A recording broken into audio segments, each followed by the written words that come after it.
আমি যদিও সেই মতের সেই বই সেই পথের নয়, কিন্তু আমি সমস্ত ধরনের লেখকের বই পৃষ্ঠা উল্টাতে ভালোবাসি। পড়া আমার একটা নেশা। আমার কাছে কোরআনও আছে, আমি কোরআনও পড়ি। হাদিস শরীফও আছে, আমি হাদিসও পড়ি। বিশ্বনবীর জীবনীও আছে, আমি পড়ি। কেন? পড়লে কোনোদিন ছোট হয় না, পড়লে মানুষের মন উন্নত হয়। জীবনে যদি সবাই আপনাকে ছেড়ে চলে যায় না, আপনি বইকে বন্ধু বানাবেন। একটা বই আপনাকে যে বন্ধুত্ব প্রদান করবে, 100টা বন্ধু আপনাকে সেই সঙ্গ দিতে পারবে না। তা সেই জন্য আমি বললাম, এই অনুকূল ঠাকুরের বইগুলি যিনি লিখেছেন, বেশিরভাগ বইয়ের সংকলক হচ্ছেন ডক্টর কৃষ্ণপ্রসন্ন ভট্টাচার্য। ভারতবর্ষের পদার্থবিজ্ঞানী ডক্টর সিভি রমন, এই সিভি রমনের পিএ ছিলেন কৃষ্ণপ্রসন্ন ভট্টাচার্য, যিনি অনেক উচ্চ শিক্ষিত একজন মানুষ। একবার চিন্তা করে দেখুন, এত বড় উচ্চ শিক্ষিত মানুষ, যিনি কিনা ভগবানের অস্তিত্ব স্বীকার করে নিয়েছে। কদিন আগে একজন আমেরিকার বিজ্ঞানী, যার নাম হচ্ছে সুনিতা উইলিয়ামস, তিনি মহাকাশ কি গবেষণা করার জন্য গিয়েছিলেন। 8 দিন থাকার কথা ছিল, কিন্তু 9 মাস আটকে পড়েছেন, আসতে পারেননি। 9 মাস পরে ফিরে এলেন পৃথিবীতে। পৃথিবীতে ফিরে এসে তিনি গোটা পৃথিবীবাসীকে হাত নেড়ে অভিনন্দন জানালেন যে আমি সুস্থ আছি, আমি ভালো আছি। সুস্থ আছি, ভালো আছি বলার পরে যখন তার সমস্ত জিনিসপত্র পরিষ্কার করবার জন্য একটা একটা করে আলাদা করা হলো, তিনি যে ছোট্ট ব্যাগটা নিয়ে ট্রাভেল করেছিলেন, ছোট্ট ব্যাগটা নিয়ে যে মহাকাশে গিয়েছিলেন, যখন তার ব্যাগটা খোলা হলো, সেই ব্যাগের মধ্যে দেখা যাচ্ছে তার অনেক জিনিসের সঙ্গে 2টো জিনিস আরো গুছিয়ে রাখা আছে। একটা হচ্ছে শ্রীমদ্ ভগবত গীতা, একটা হচ্ছে একটা গণেশের মূর্তি। এটা কোনো গাল গল্প আমার বানিয়ে বলা কথা না, 2-3 দিন আগের ঘটনা, সকলে টিভিতে খবরের কাগজে দেখেছেন। আচ্ছা, যারা বিজ্ঞান নিয়ে গবেষণা করেন, যারা বিজ্ঞান লিখছেন, যাদের লেখা বই আমরা পড়ছি, তারা বলছেন ভগবান আছেন।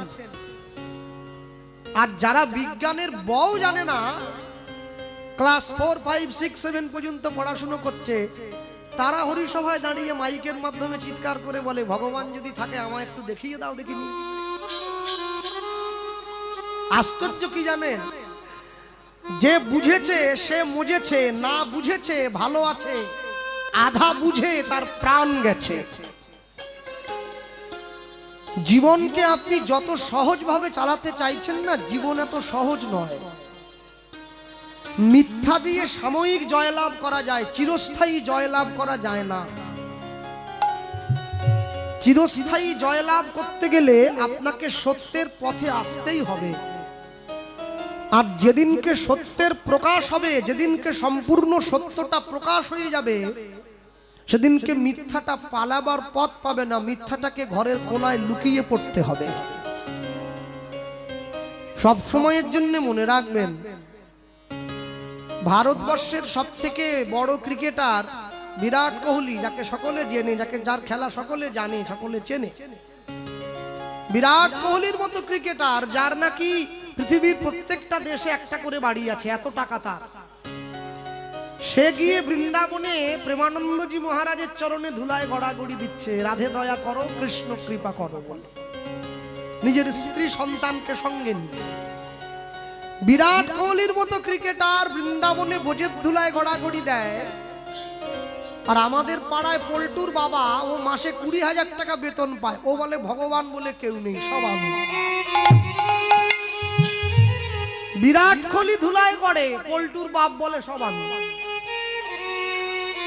এইটাকে অজ্ঞতা বলা হয়, একে মূর্খতা বলা হয়। তবে কি জানেন, মূর্খ যদি আপনার নিন্দা করে না, সেই নিন্দাটা গায়ে মাখবেন না দয়া করে।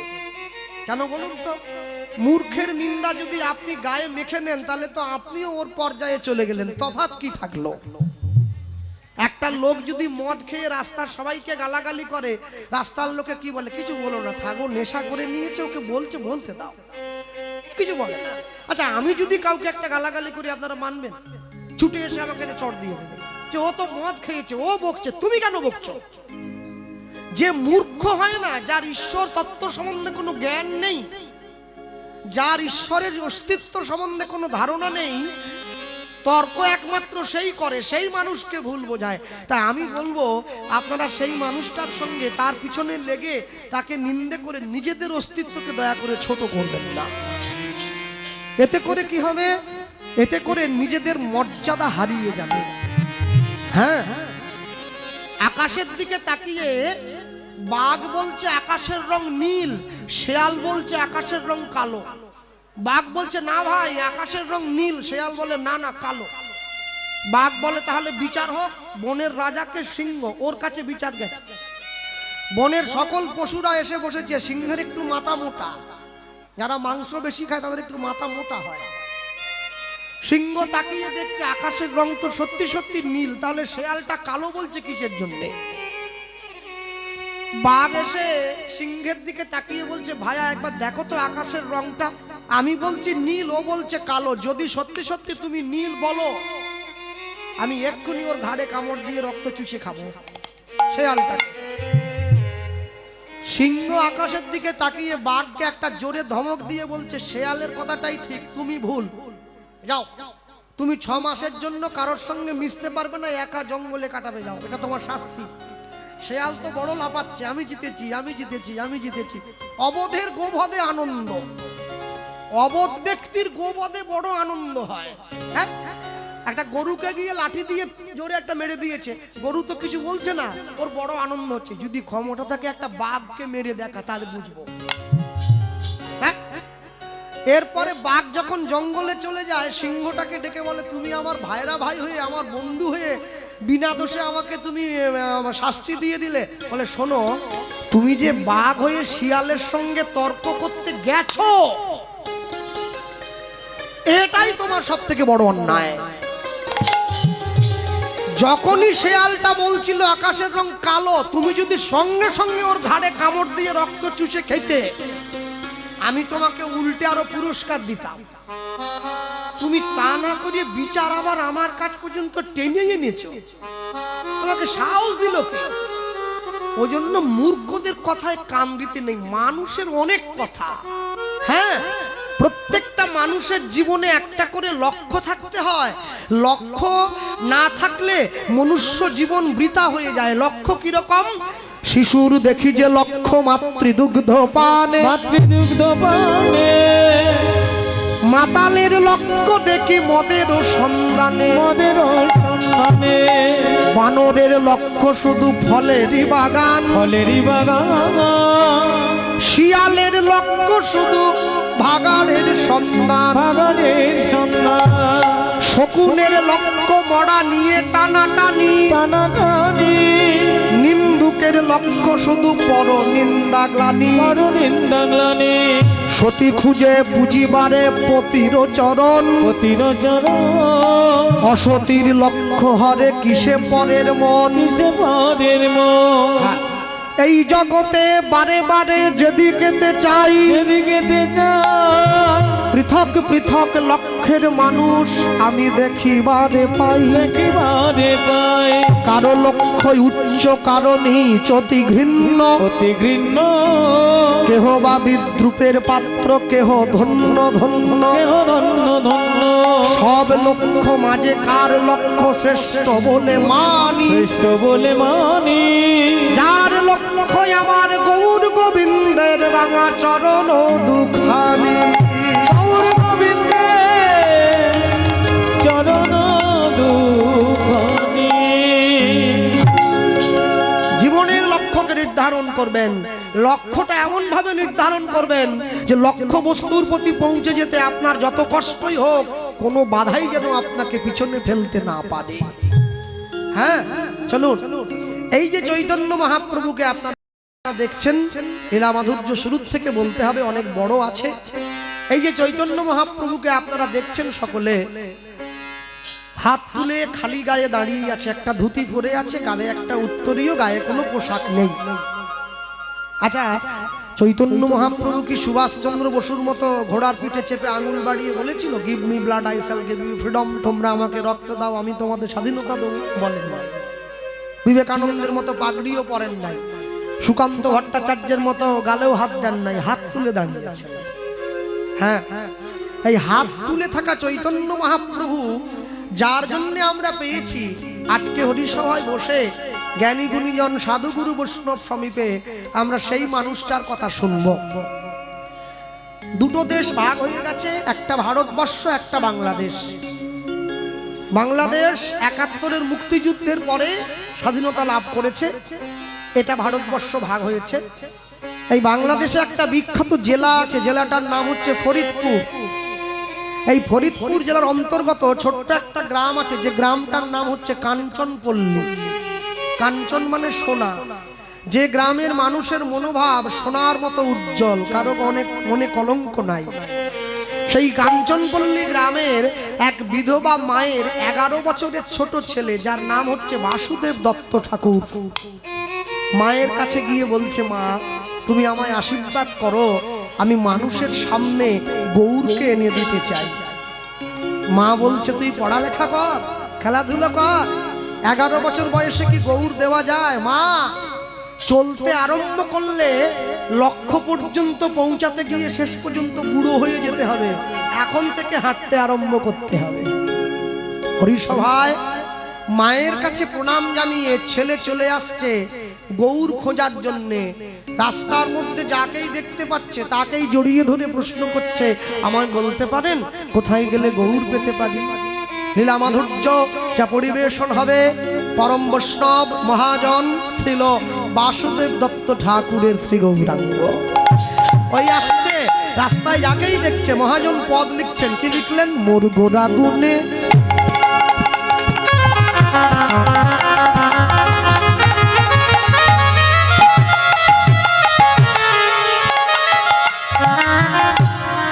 মোর গোরা গুণে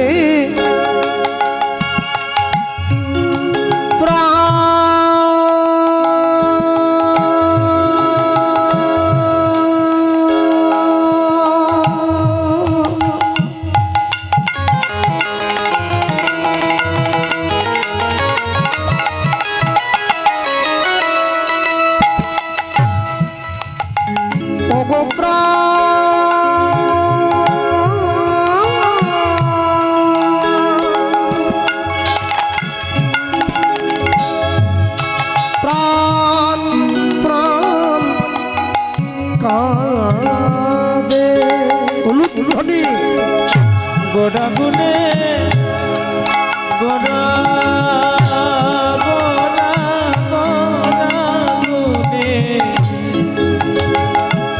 গোড়া গুনে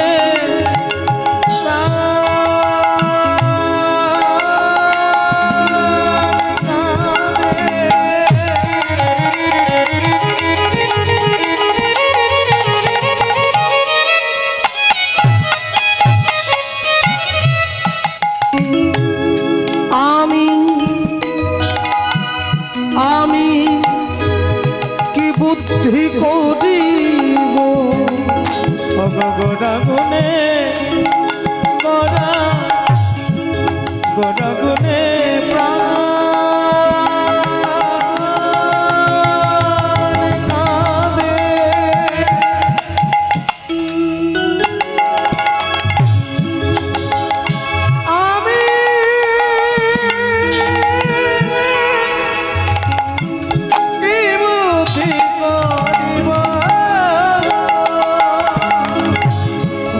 গৌরাঙ্গ গুণের নিধি, আমি কোথায় গেলে পাবো? বলো গৌরাঙ্গ গুণের নিধি, আমি কোথায় গেলে পাবো? আমি কোথা গেলে পাবো বলো? আমি কোথায় গেলে পাবো বলো? বলো আমি কোথায় গেলে পাবো বলো, আমি কোথায় গেলে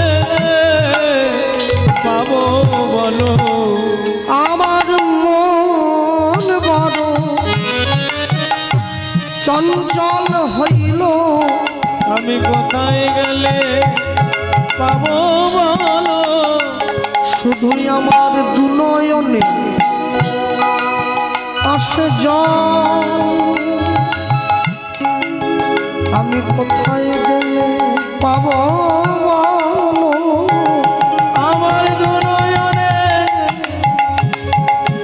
শুধু যাচ্ছে জল, আমি কোথায় গেলে পাবো বলো, আমার চিত্ত বড় চঞ্চল, আমি কোথায় গেলে পাবো বলো, মনে গৌরে বিহনে মন ব্যাকুল হইল, আমি কোথায় গেলে পাবো বলো, শুধু চিত্ত বড় চঞ্চল হইল, কোথায় গেলে পাবো বলে বলো, পায় তোমরা বলে দাও, কোথায় গেলে পাবো বলো, আমার মন বড় ব্যাকুল হইল, কোথায় গেলে পাবো বলো, চিত্ত বড় চঞ্চল হইল, কোথায় গেলে পাবো বলো, আমার মন বড় ব্যাকুল হইল, কোথায় গেলে পাবো বলো, এবার প্রেমানন্দ হরি কাহ সবে, গেলে পাবো বলো, কোথায় গেলে পাবো বলো, কোথায় গেলে পাবো বলো, গৌরাঙ্গ গুণের নিধি, আমি কোথায় গেলে পাবো, গৌরাঙ্গ গুণের নিধি, কোথায় গেলে পাবো, কারো বাড়িতে টিভিতে যদি ছবি না আসে তাকে টিভির মিস্ত্রির কাছে যেতে হয়, কলের মিস্ত্রির কাছে গেলে টিভিতে ছবি আসে না, বাড়িতে মুদিখানার জিনিস শেষ হয়ে গেলে মুদিখানার দোকানে যেতে হবে, সবজির দোকানে গেলে মুদিখানার জিনিস পাওয়া যাবে না, ভগবানের সঙ্গে দেখা করতে গেলে ভক্তের সঙ্গে কাছে যেতে হয়, অভক্তের কাছে গেলে কোনোদিন ভগবানের কাছে যাওয়া যায় না। আপনি জীবনে যেটা করতে চাইছেন, আমি শুরুতে বলেছিলাম একটা মাটিতে 3টে গাছ পুঁতে দেওয়া হয়েছে, এত গ্রামের ভিতরে বাড়ি, ছেলে চাকরি করে কলকাতায় থাকে, বাবা মা বলছে আমরা গ্রামে থাকবো না, আমরাও কলকাতায় চলে যাব। তো ছেলের বাবার একটু বয়স হয়েছে, তো বাবার আবার একটু গাছ টাছ লাগানোর শখ আছে আর কি। তা কলকাতায় মাটি কোথায় পাবে গাছ লাগাবে? ঢালাই ফাটিয়ে গাছ পুঁতে দেবে নাকি? ওখানে তো মাটি নাই। যখন ছেলে গিয়ে কথা বলেছে, বাবা এখানে তো মাটি নেই, বাবা বলে তুই আমাকে একটা বড় টব এনে দে, আমি টবে লাগাবো। তো বড় লম্বা একটা টব এনে দিয়েছে 4 কোণ। বাবা 3টে গাছ পুঁতে দিয়েছে, ঝুরি ঝুরি করে মাটি ছড়িয়ে। একটা কুমড়োর গাছ লাগিয়েছে, একটা উচ্ছে গাছ লাগিয়েছে, একটা লঙ্কার গাছ লাগিয়েছে। এবার নিজের স্ত্রীকে বলছে প্রত্যেক দিন গাছে জল দেওয়া চাই, একদিনও যেন বাদ না যায়। এবার যখন 2-3 মাস পর একটু গাছগুলো বড় হয়েছে, এবার স্ত্রীকে গিয়ে বলছে কি গো গাছে জল দিচ্ছ তো? বলে দিচ্ছি। মানে তোমার কথা আমি ফেলতে পারি? বৃষ্টি হলেও পর্যন্ত গাছে জল দিচ্ছি। বলে বৃষ্টি হলে কি করে দিচ্ছ? বলে ছাতা মাথায় দিয়ে দিচ্ছি। তুমি বলে যখন দিয়েছো জল আমি দেবো, একদিনও বন্ধ করবো না, ডেলি জল দিচ্ছি। বলে আচ্ছা কলকাতা শহরে কত ভালো ভালো ফুলের গাছ টাছ লাগাবা, তুমি এইসব কি কুমড়ো গাছটা এইসব কি লাগালে? তোমায় আমি এখন বলবো না, আগে ফলটা ফলুক তারপর বলছি। 3টে গাছে 3 রকম ফল হয়ে গেছে, ছোট একটা কুমড়ো, 2-4টে উচ্ছে হয়েছে, একটু লঙ্কা হয়েছে। এবার 3টে সবগুলো সবজি গাছ থেকে টুকিয়ে এনে ঘরের মেঝেতে পরপর সাজিয়ে রেখে দিয়ে ওইদিকে স্ত্রীকে বসিয়েছে, এইদিকে নিজে বসেছে, মাঝখানে সবজিগুলো দিয়েছে। বলে এবার একটু কুমড়ো কেটে মুখে দাও তো। ওর গিন্নি একটু ছুরি দিয়ে কুমড়ো কেটে মুখে দিয়েছে। বলে স্বাদ কেমন? বলে অসাধারণ। সার্ভিস পড়েনি না, বেশ মিষ্টি হয়েছে, লঙ্কা একটু জিভে ঘষো। বলে ঘষতে হবে নি, ও আগেই বললুম ও ঝাল। আচ্ছা উঠছে, একটু কামড় দাও। বলে দিতে হবে না, এমনি তিতো। বলে আচ্ছা একই টবে তো 3টে গাছ লাগালা। বলছে হ্যাঁ। তুমি তো রোজ জল দিচ্ছিলে, 3টে গাছে কি 3 রকমের জল দিয়েছো? বলে না না, একই জল তো দিয়েছি। তার সবই যদি এক, তাহলে 3টে গাছে 3 রকম ফল হয়েছে কেন? একই রকমের স্বাদ হলো না? কুমড়োটাও মিষ্টি হতো, লঙ্কাটাও মিষ্টি হতো, আর উচ্ছেটাও মিষ্টি হতো, নতুবা 3টেই তিতা হয়ে যেতে পারতো, যা হতাম বুঝে নিতাম। আম গাছে আর চন্দন আছে, দেখুন কিছু প্রভেদ আছে। একই মাটিতে জন্ম বটে, গন্ধ কিন্তু দুরকম। 3টে গাছের কর্ম 3 রকম, তাই 3টে গাছের কর্ম একই নয়, তাই 3 রকমের স্বাদ হয়েছে। যে মায়েরা বসে আছেন এইখানে, সকলের তো একই নিয়মে বিয়ে হয়েছে। কি কারোরটা 7 পাক ঘুরেছে, কারোরটা 10 পাক, নাকি এরকম আছে? একই তো নিয়ম, একই তো সিঁথির সিঁদুর সকলে পরে আছেন, নাকি কোটিপতি বাড়ির বউ নীল সিঁদুর পরে, গরিব হলো লাল পরে, এরকম কিছু আছে নাকি? একই তো সিঁদুর, একইভাবে বিয়ে হয়েছে, একই সিঁথির সিঁদুর পরে আছেন। প্রত্যেকের সন্তান গ্রহণের পদ্ধতিটাও একই, প্রত্যেকের সন্তান জন্ম দেওয়ার পদ্ধতিটাও একই। তাহলে সব যদি একই, তাহলে কোন মায়ের ছেলেটা চোর, কারোরটা সাধু, কি জন্য? সব যদি এক, সব এক হলেও আসল জায়গাটায় গন্ডগোল আছে, কর্মটা ভিন্ন। কর্ম যদি ভালো হয়, ভাগ্য হয় দাসী। হৃদয় যদি ভালো হয়, ঘরেই মথুরা কাশী। আমি পুরী যাই, আমি নবদ্বীপে, আমি পুরী গিয়ে বেশিরভাগ মানুষকে জিজ্ঞাসা করছি বাড়ি কোথায়? বলে দক্ষিণ 24 পরগনা। কোথায় বাড়ি? বলে সন্দেশখালী। সব এই দিককার লোক। পুরীতে বেশি ভিড় হয়েছে, সমুদ্রের পাড়ে ঘুরে ঘুরে ভেটকি মাছের চপ কিনে খাচ্ছে। আপনি যদি তীর্থস্থানে গিয়ে মাছ মাংসই খাবেন, তাহলে বাড়িতে বসে খান, পুরী গেছেন কি জন্য? বাঙালির এইটুকু বোধ পর্যন্ত নষ্ট হয়ে গেল যে তীর্থস্থানে গিয়ে কোনোদিন আমিষ খেতে নেই। তীর্থস্থানে আমিষ খেলে তীর্থধামের মহিমা নষ্ট হয়ে যায়। নবদ্বীপে গিয়ে যদি পেঁয়াজই কিনে খাবেন, তাহলে শেরপুর বাজারে গিয়ে কিনে খান, নবদ্বীপে গেছেন কি জন্য? প্রত্যেকটা ধামের, প্রত্যেকটা স্থানের, প্রত্যেকটা জায়গার নিজস্ব মহিমা আছে, তাকে নষ্ট করতে নেই। গোটা বিদেশ থেকে বিদেশিরা ছুটে আসছে সনাতন ধর্মের মঠ মন্দির দর্শন করবে বলে। একবার চিন্তা করুন, যারা আমেরিকার থেকে ইসকনে এসেছে, হরে কৃষ্ণ বলতে পারে না, বলে হরে কৃষ্ণ হরে কৃষ্ণ। বলতে পারে না, তবু বলে আমি পারি কিন্তু বলি না।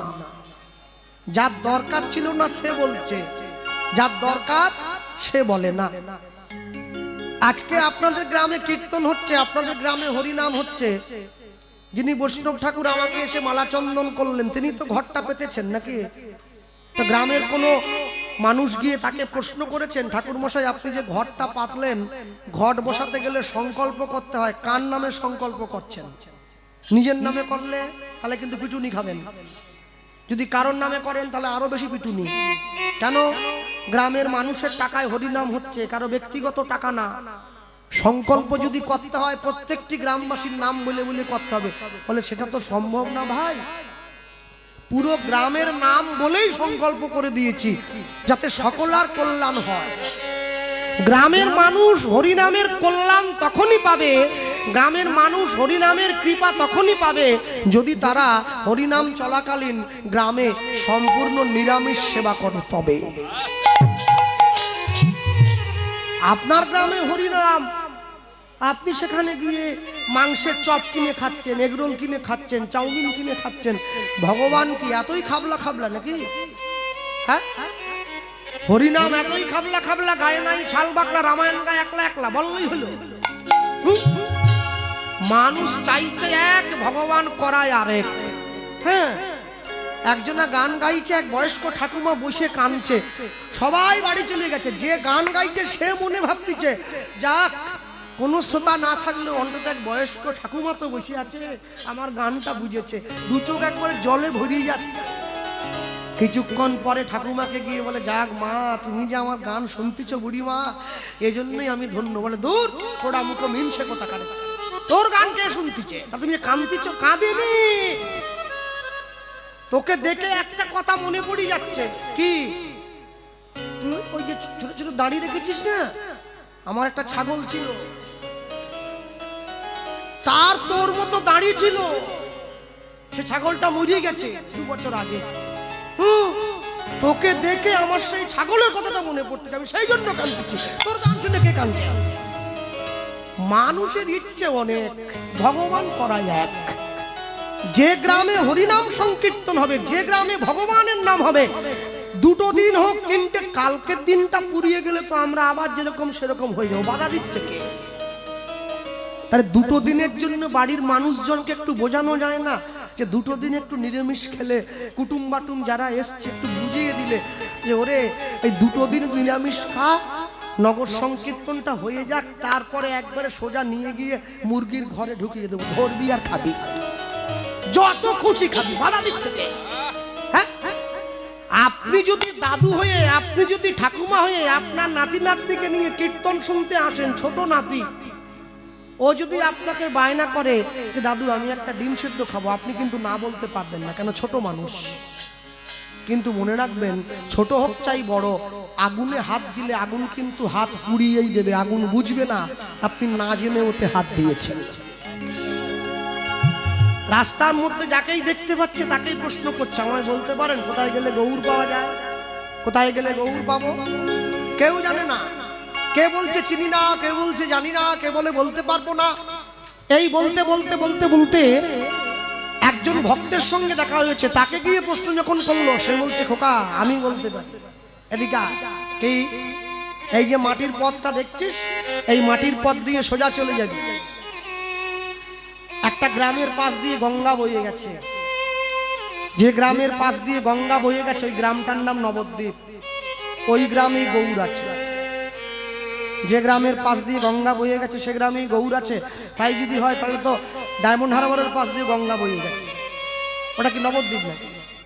ডায়মন্ড হারবারে তো গঙ্গার পাড়ে বসে মেয়েরা সিগারেট খায়, নবদ্বীপে খায়? তা তো খায় না। না না, আমার বলাটা ভুল হয়েছে। কি? যে গ্রামের প্রত্যেকটা ছেলে মেয়ের মুখে, প্রত্যেকটি মানুষের মুখে 8 থেকে 80 সবার মুখে গৌরের নাম শুনতে পাবি, সেই গ্রামটার নাম নবদ্বীপ। 1 পা 2 পা করে চলে এসছে, নবদ্বীপে দাঁড়িয়ে রয়েছে, পতিত পাবনী মা গঙ্গাকে প্রণাম করছে, উঠে দাঁড়িয়েছে, মনে মনে ভাবছে কাকে গিয়ে ধরবো। হ্যাঁ, এক নদীয়ার নাগরী, এক নদীয়ার নাগরী সে আসছে গঙ্গা স্নানের জন্য, পক্ষে কলসি নিয়েছে। বাসুদেব দত্ত গিয়ে তার আঁচলটা টেনে ধরেছে। মা, কে? আমি। কে তুমি? আমি বাসুদেব দত্ত, তুমি আমায় চিনবে না, আমাকে একটু গৌরের ঠিকানাটা বলতে পারো মা? কি বললে? এইটুকু ছেলে তুমি গৌরের ঠিকানা খুঁজছো কেন? তোমায় তো পাড়ায় দেখিনি কোনোদিন, বলো তুমি গৌর নিয়ে কি করবে? মা, আমি তো কোনোদিন গৌরকে কাছে দেখিনি, যদি পাই কি করবো জানো? গোরা যদি হতো ফুল ফুল, গোরা যদি হতো ধনি ধনি গোরা যদি হতো, আমি যতন করি যা আমার খোপাতে বাঁধিতা, আমি যতন করি যা আমার খোপাতে বাঁধিতা, সজনী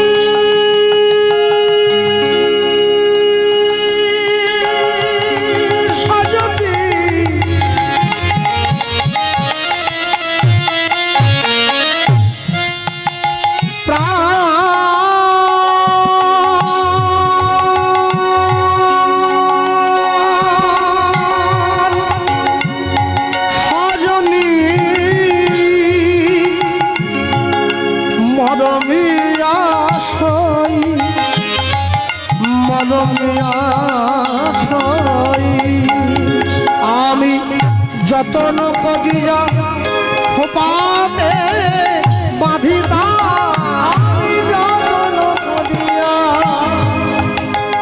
ওই না খোপাতে বাঁধিতা আমার কানেতে তুলিত গোড়া যদি হত ফুল গোড়া যদি হত যদি গৌরাঙ্গ ফুল হতো আমি তাকে খোপায় পুষতাম, কানে দুল করে পড়তাম। নদীয়ার নাগরী ভাবছি আমি অনেক ভালো ভালো কথা শুনেছি গৌরের সম্পর্কে, আজ পর্যন্ত এত সুন্দর কথা কেউ তো আমায় বলেনি। এ খোকা আরেকটু বলতো, গোরা যদি হতো মতি, গোড়া যদি হত সাতী নক্ষত্রে বৃষ্টি হলে সেই বৃষ্টির জল গরুর শিঙে পড়লে গরুচনার জন্ম হয়, সেই বৃষ্টির জল হরিণের নাভিতে পড়লে কস্তুরীর জন্ম হয়, সেই বৃষ্টির জল সাপের মাথায় পড়লে মণির সৃষ্টি হয়, সেই বৃষ্টির জল বাঁশের মধ্যে পড়লে বংশলোচনের সৃষ্টি হয়, সেই বৃষ্টির জল ঝিনুকের মধ্যে পড়লে মুক্ত সৃষ্টি হয়, সেই বৃষ্টির জল হাতির মাথায় পড়লে গজমতির সৃষ্টি হয়। গোরা যদি হতো মতি, আমার গোড়া যদি হত মতি মতি গোড়া যদি হত মতি ওকে হার করিয়া গলায় পদিতাম, আর করিয়া আমি গলাতে পড়িতাম আমি হার করিয়া গলায় পদিতাম,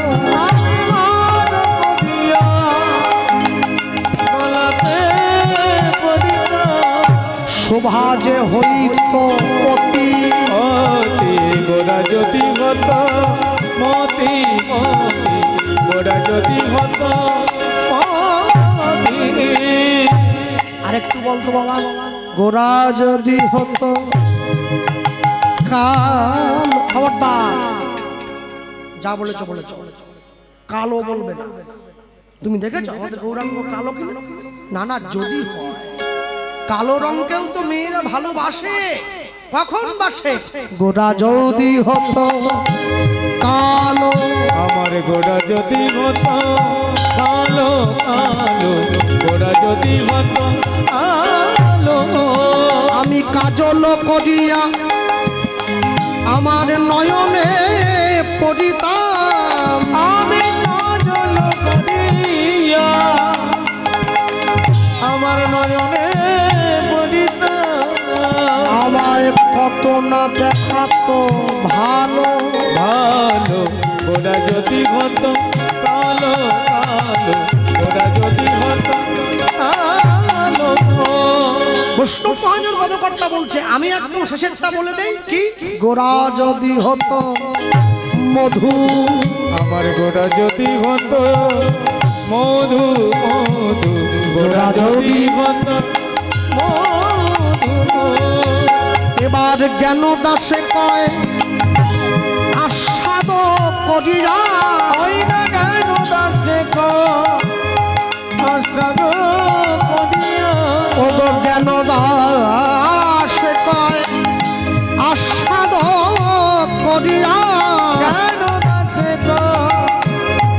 আসাদ করিয়া মজিত কুলেরি বধূ মধু গোড়া যদি হত মধু মধু গোড়া যদি হত মধু মজত তারা, মজত তারা মজত তারা মজত তারা কুলের কুলবধূ যারা, মজত তারা কুলের কুলবধূ যারা, মজত তারা বলি গৌর তোমা হলাম বলে, কুলের কুলবধূ যারা মজত তারা ও গৌর তোমার হলাম বলে, কুলের কুলবধূ যারা মজত তারা বলিয়ে জন্মে নয় জন্মে জন্মে, কুলের কুলবধূ যারা মজত তারা ও গৌর